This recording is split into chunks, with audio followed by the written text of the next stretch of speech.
topic for today is how to know Rasulullah sallallahu alayhi wa sallam. We're sat here today reading Durood, and this is a further sub-point I want to commence upon.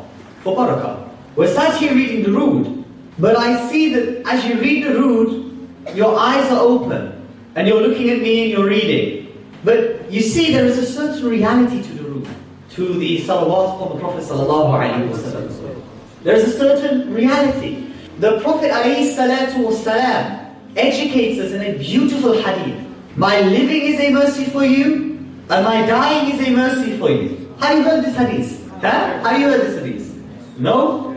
Yes? Some of you? Okay. My living is a mercy for you. My dying is a mercy for you. And in my grave, I see all of the actions of my ummah. And when I see something good, I praise it. And when I see something bad, I ask Almighty Allah to forgive it. And there's another hadith of the Prophet ﷺ that when you send salawat upon me, Allah Azza wa Jal returns my ruh to my body and I reply to that salawat. So when you read the salawat of the Prophet ﷺ, you shouldn't just sit there with your eyes open, your mind absent, just doing what we call lip service. What I tell you is this. You close your eyes and you see before you in your mind's eye Madinatul Munawwarah. And when you see that, then you read the salawat. Why? Because you should have yaqeen that when you're reading it, you'll know the Master is seeing it. Sallallahu Alaihi Wasallam. When you're reading it, you'll know the Master is hearing it. Sallallahu Alaihi Wasallam. And when you are reading it, you'll know the Master is replying to it. Sallallahu Alaihi Wasallam. And it is through salawat, may Allah accept it, that we pray and we hope for the Nazari Kareem on Rasulullah. So how do you know Rasulullah alayhi salatu wasalam? I don't even know where to begin with this topic, frankly speaking. Because it's sort of like, one could say, how do you perform brain surgery? If I was to teach you how to perform brain surgery, it would mean that I need to know how to perform brain surgery. I would need to know, and I'm at a loss because I'm just a normal person, and I have not been bestowed the great honor of knowing our Master sallallahu alaihi wasallam, not in the way that I want to talk about today. And there is a certain reality to our deen that no other deen in this universe, no other religion in this universe has, and that is that, quite simply put, stepping aside from the English, it's real. Our deen is real. And everything within it is a reality. Now, knowing Rasulullah is a reality. To know him is a reality. It is not something, I meet brothers in this day and age who sit on Facebook, they'll have a 4-hour munazara. They'll miss Isha, they'll miss Fajr, and they'll be having a munazara with someone from the other side of England who they don't even know. And it will be like ping pong. One evidence, another evidence, two evidence, another evidence, because the usul is absent. So it's ping pong. And then at the very end, and I love this is what I really love about our Sunni Munazireen on Facebook. The very end of all of the argumentation, after they've called every single Muslim who disagrees with them upon an issue that is a valid ikhtilaf, and called them an idiot and insulted them, and all these things, at the very end of it they'll say, but I love Rasulullah. And it's almost a joke. It's almost a joke. Look what Allah says, rahimahullah, regarding this issue of debate. He first says that you must have mastered all of the ulum, and you must have them and the capacity to rely upon them at your fingertips. And you must have the books. Not just your books, but the books of the adversary. So you can cite them when ready. But then he continues, he says, even then you should avoid debate. Even then you should avoid debate. Yet everyone who claims to be a Muslim ala Muslim these days is debating. All of our youth who just entered puberty and started growing beards, they're all debating. And then at the end of the debate, they insult our religion even more by saying they love Rasulullah. Yet the same Prophet ﷺ they profess to love, they profess to follow, informs us that debating hardens the heart, argumentation hardens the heart. Now what does that mean? Hardening the heart. What does that mean? When your heart is hard, it can't beat, it can't move. How can love exist in a heart that is dead? So don't argue. end of the day, why do we need to argue? Why do us, the awam, need to argue when we have the ulama who dealt with these issues hundreds of years ago? Who are we in this day and age compared to Imam al-Suyuti rahimahullah? We don't rely on Al-Hazrat as the only authority, we go further back. We go to Imam al-Suyuti rahimahullah. That same Imam al-Suyuti whose rank was so great as a wali, he said that I am the mujaddid of this time. He declared his mujaddidiyyah. The same Imam al-Suyuti rahimahullah who said so beautifully, I have seen the Prophet ﷺ over 70 times in a wakeful state. That's the scholarship we're stood upon the shoulders of. So believe me, kids, we don't need you to fight the corners. The corners have already been fought, the books have already been written, go and read. That's it. But it's that insult that adds the salt to the wound, that we love the Prophet ﷺ. What a statement, and everyone makes it these days. Everyone makes that statement these days. But what is it to know somebody? You can say till you're blue in the face that you love somebody, but what is it to know them? To know them is to have knowledge of them, to understand them, and to implement them. But then, that is the gnosis pertaining to knowledge. That is gnosis pertaining to ilm. What I'm here today really is to talk about the barakah and associate in that gnosis, which is not just based upon ilm. Because let's face it, even the deviants have knowledge of the Prophet ﷺ. Does that mean they know him? No, it's the Ahl al-Tasawwuf that know the Prophet ﷺ. Because that ilm, it is not just manifest in their aql, it imprints itself upon their heart. And that heart beats to the name of Muhammad. And this is how they come to know him. You have to change the very beat of your heart to his name. You have to actually conform and transform who you are. It is not about how big one's buggery is. It is not about how nice one's robes are. It's not about how sweet someone speaks. The reality and the essence of our deen lies solely and intrinsically and foundationally upon changing the beat of your heart to the name of Rasulullah. So with that being said, there's a verse of the Quran that I just want to talk about. And this verse demonstrates the necessity. When I say necessary, it's a very big statement. You know, when I say it is necessary for you to read Salah, that means you must do it. Makes sense? It is necessary for you to fast in the month of Ramadan. It is necessary. That's what the term means. You must do it. For you to pass your exams, it is necessary that you revise, unless you're a photographer. You see, therefore I tell you this not loosely, but it is necessary for you to attain Allah's closeness and muhabba. It is that you have love for Rasulullah. It is necessary. Without it, you're finished. But there's one group in particular who just say La ilaha illallah. And the moment you mention Muhammad Rasulullah, it's shirk. It's too far.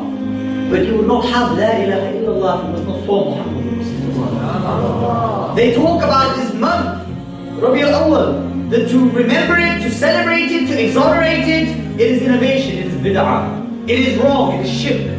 But and then they talk about the barakah of Hijrah, they talk about the barakah of the month of Safar, they talk about the barakah of the month of Ramadan, they talk about the barakah of the month of Muharram. Yet they say this month has no barakah, but I tell you this, forget the other months and their barakah. If it was not for this, the barakah of every other month is continued, is dependent upon the month of Rabi al-Awwal. Because if it was not for the birth of Rasulullah sallallahu alayhi wa sallam, we wouldn't even know the barakah of these other months. They talk about the barakah of Laylatul Qadr, that night which is worth 1,000 nights.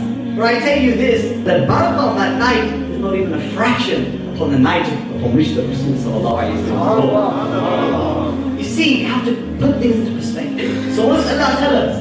It's a very beautiful verse of the Quran. It's amongst my favorite. And it really tells us of the necessity of changing ourselves. One of the problems we have in this day and age is I have heard many speakers speak. And we need to find ways to connect our topic to the youth. Because let's face it, the people who built the masajid, who maintained the masajid, who gave you this beautiful building, our elders, they're the latter generations. But it is our youth that are coming through that are important. So I try to tailor whatever lectures I give for their benefit. So this is particularly for you. But listen very carefully. Allah educates us. قُلْ إِن كُنْتُمْ تُحِبُّونَ اللَّهَ فَاتَّبِعُونِي يُحْبِبْكُمُ اللَّهُ وَيَغْفِرْ لَكُمْ ذُنُوبَكُمْ وَاللَّهُ غَفُورٌ رَحِيمٌ.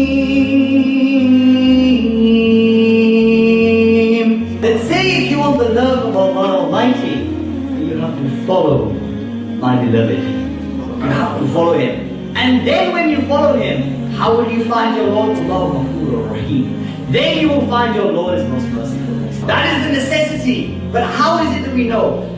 Firstly, the first step is to actually have knowledge. There's no escaping it. There is no escaping it. Ilm is the basis for everything in this deen. Ilm is the first step to everything. It is the first step to tasawwuf. It is the first step to ma'rifah. It is the first step to gnosis. The Prophet ﷺ, he said that I came as a teacher, someone who distributes ilm. So I want to talk on some ilmi points regarding the Prophet ﷺ. Let's look at certain things which we can apply, because I could go through many of the sunnah of the Prophet ﷺ.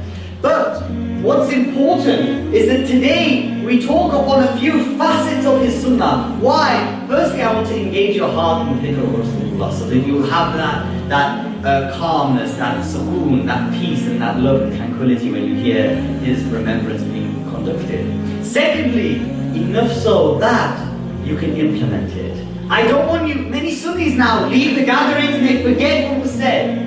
But I don't want you to leave here today and forget what was said. I want you to leave here today thinking, Alhamdulillah, I can actually implement what he said. What he said wasn't too much for me. What he said wasn't too burdensome. I can take it away and I can do that. And one of the things I often talk about, what was the smile of Rasulullah? And there are people in this audience who have heard me talk about this 2, 3, 4 times. But you know what it is? If this was a masla of fiqh and you heard it 5 times running, I mean there's only so many times you can listen to the fara'id of wudu before your head starts spinning. But when it comes to the Prophet ﷺ, you could listen to the same story time and time and time again, and you would never get bored. You will always be happy to hear it. So there's 2 things I'm going to focus on. Firstly, your conduct as Muslims. It's very important in this day and age in particular. And secondly, this little point of smiling. Because I came in and you're also doom and gloom. So I want to fix that up. Now, the smile of Rasulullah was not an ordinary smile. Right? It's not an ordinary smile. And in the Shama'il, it narrates that the Prophet ﷺ had a small gap between their front teeth. This is a sign of beauty in the Arab culture, you see. And it is narrated in Sahih Hadith that Aisha radiallahu anha, she was sewing. And back in them days, they didn't have electricity and lighting. So they used to light the room with candles and oil lanterns, things of this nature. So she was sewing. And the oil lantern, her source of light, extinguished it. It went out. And in that continent, when you lose your light, you're plunged into darkness.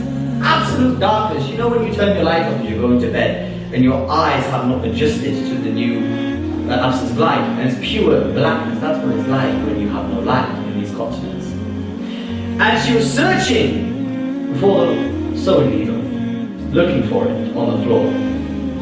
And she narrates that the Prophet ﷺ entered the room. And she said, radiallahu anha, he smiled. And when he smiled, the light that illuminated from his mouth lit up the entire room. That is the smile of Rasulullah sallallahu alayhi wa sallam. Such was his smile that no matter what issue the ashab felt, they had to come to the Prophet ﷺ because of that smile, because of that merciful, beautiful, nurani smile. He would fill the heart with warmth. He would encapsulate people in that sense of mercy. You see, why is smiling sadaqah? Smiling is sadaqah. I have a question for you. What does zakah mean? Charity. Is it to give? No. Zakah means to purify. The literal meaning of zakah is to purify. Why then do we use that lughawi ma'na, that literal meaning, in its istilahi, its technical sense? Why? Because when you pay zakah, it purifies your wealth. Now, sadaqah is lesser zakah. So if you fear that something bad will come upon you, give sadaqah. If you committed guna, give sadaqah. Why? Because that sadaqah will purify you. So why is smiling sadaqah? Because when you smile at someone, it purifies the relationship. I mean, I remember back when I was a lad, back in the days when I used to go to Jummah, and all the Babajis in the masjid, you only give salam at the end, many years ago. And I recall giving salam, and may Allah bless these old gentlemen. They're really lovely people. And they will sit in the masjid all day and they will do Allah, Allah, and tasbih. And then when I go up and give salam, Assalamu alaikum wa rahmatullah. Walaikum salam. So I was like, damn, what have I done to you before I came in today? But they don't smile. But there's so much barakah in a smile. Because let's say you see one of your bros at the masjid. You know the youth, isn't it, bros? You see one of your bros at the masjid, one of your bad boys, one of your crew. And you, the night before, you miffed him off. You knocked him off. You said something. I don't know what kids say to each other these days. They know more foul language than I do. But they say something to each other, they fall out with each other. But the next day, when you see that person you've fallen out with and you smile at them, it's all like in the back of their mind, they're thinking, don't forgive him, don't forgive him, don't forgive him. Oh, smell me go bro. Because it naturally purifies our relationship, doesn't it? It naturally brings about goodness within you. And this is why the Prophet ﷺ was always seen smiling. Because it would bring about a great goodness within you. And another prophetic miracle is narrated in the Shama'il is that the Prophet ﷺ, his height, he was not too short and he was not considered to be amongst those who were tall in the society. Huh? He wasn't too small and he wasn't too tall. He was of just the right height. But then the Sahaba narrate, look at the barakah that Allah gives to his beloved. This is how much Allah loves his beloved. That they said that whenever someone who we regard as tall came near to the Prophet ﷺ, he would always be taller. He was a medium height, but whenever one of his beautiful karamat is that whenever anyone who came near to him who was regarded as tall, he was always taller. And such was his barakah, such was his maqam, that forget people, stones and trees would testify, La ilaha illallah, Muhammadur Rasulullah, you are the Prophet of Allah Almighty. This is the great esteem that Allah has bestowed upon his beloved. And we have in this day and age people who use the same revelatory sources that he brought to try and lower his maqam, lower his rank. But I kid you not, the Prophet ﷺ was such in his rank that just by a single speech, just by a single word of his speech, the entire universe would submit to his will. Forget his speech. As a baby in his cradle, he would use his Mubarak finger and he would point at the moon and the stars. And he would rule the moon and the stars with his finger. And the moon and the stars would follow the finger in love for the Prophet ﷺ. That such was this finger of his that he would point at the hearts of the audience and he would move his finger. And the people listening to him would feel their hearts moving in their chests. Look at the barakah of Rasulullah. That such was his maqam. You all know the verse of Surah Al-Isra. Allah educates us. You see, before I read this to you, every Nabi had a dua. You see, the dua of the Nabi is never rejected, correct? The dua of the Nabi is always, as you would say, qabul. Look at this. The Prophet ﷺ, all of the Anbiya made dua, Ya Allah, make us an ummati of Rasulullah. But were they ummatis? Of course they were. Why? Look at the incident that Allah narrates. Subhanalladhi yasra bi abdihi laylan min al-masjid al-haram ila al-masjid al-aqsa ila al-masjid al-aqsa alladhi barakna hawlahu linuriyahu min ayatina innahu huwa as-sami'ul basir. Subhanalladhi, Allah glorifies himself for this incident in history. Such is the maqam of Miraj al-Nabi that Allah Almighty glorifies himself. Subhanalladhi yasra bi abdihi. And he took his beloved on the night journey from Masjid al-Haram to Masjid al-Aqsa and he showed him his signs, the light of his signs. But what happened in Masjid al-Aqsa? What happened? All of the Anbiya read salah behind Rasulullah. And the moment they looked at him in a wakeful state, in a state of Iman, they became his ashab. Such is the rank of Nabi al-Kareem that even the Anbiya are his sahabis. So, what I do want to iterate and reiterate to you is that the key to gnosis is knowledge. Knowledge. So if you are seeking knowledge, go out and seek knowledge. Even if you don't want to be a scholar, Even if you don't want to be from amongst the ulama, because if you're doing it for that reason, I mean that's ostentation. You destroy the barakah in ilm. But go out and seek knowledge. Even if it is just to study the Shama'il of Imam al-Tirmidhi. Go out and seek that. Then use that ilm to inspire your heart with love for Rasulullah. Because believe me, he wants to know you more than you want to know him. So when you inspire your heart with love for him, you will have that relationship with him. And your heart, the Prophet ﷺ educates us that there is a piece of flesh in the body. If it is corrupt, the body is corrupt. If it is well or good, the body is well and good. That is the heart. So change your heart. Fill your heart with the love of the Prophet ﷺ. And I wish to finish on a very brief point before coming here last night. Some thought came to me. I've been suffering insomnia. That's why I look as bad as I do today. 4:30 I went to bed. Really bad. Got up at 6:30. And so something came to my mind. And that is that our bodies do sujood to the Kaaba, but it is our duty to ensure that our hearts always do sujood to Madinatul Munawwarah. May Allah bless you, elevate you all, forgive me for any mistakes I have made, and I pray that you can all take something away from this, even if it is that you, for the sake of Rasulullah, just smile.